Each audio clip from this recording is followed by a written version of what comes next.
Causes of stock gains and losses can be varied. So for a stock loss, that's where we've got less units than we should have.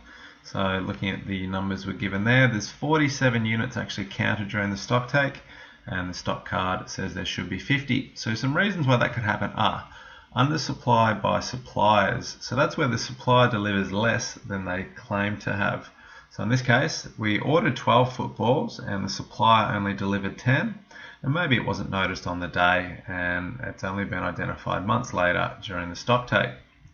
There could also be oversupply to customers. Maybe a customer bought 2 footballs, but staff accidentally put 3 footballs in the bag. Again, that wasn't identified at the time and was only picked up during the stock take.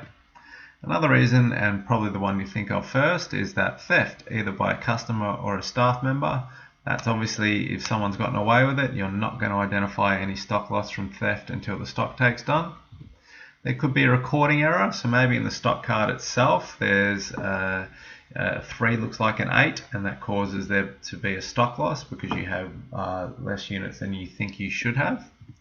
Or maybe there's a stock taking error. Remember, a stock take is a manual count, and that involves humans, and humans make mistakes, so maybe someone just miscounted incorrectly, and that results in you recording a stock loss.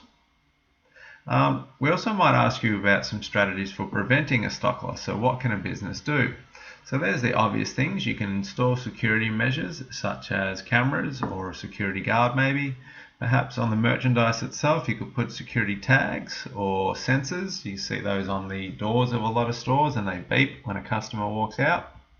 You could check staff bags upon leaving the premises, so before any staff member can leave at the end of the day, the manager has to check their bag. Could be separation of duties, so we looked at that with internal control, and that's where you split up jobs into small parts, so each person does a different part.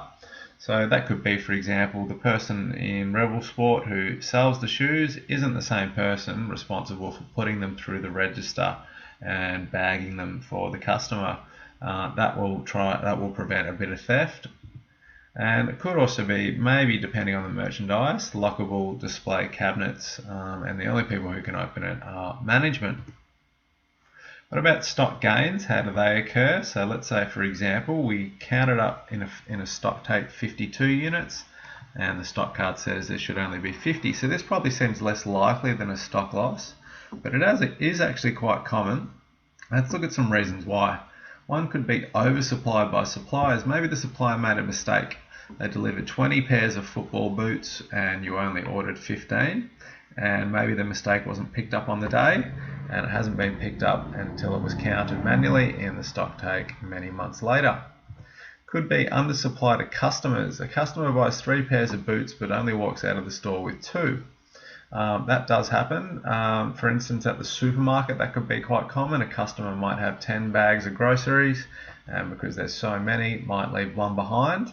Because the customer's walked out of the store and Woolworths doesn't know who they are or where they live, they're not going to be able to give them back to the customer, so those goods will go back on the shelf, and that'll cause a stock gain. There could be a recording error, so we looked at that one with a stock loss, where an 8's a 3 or maybe a 2 looks like a 7, that sort of thing.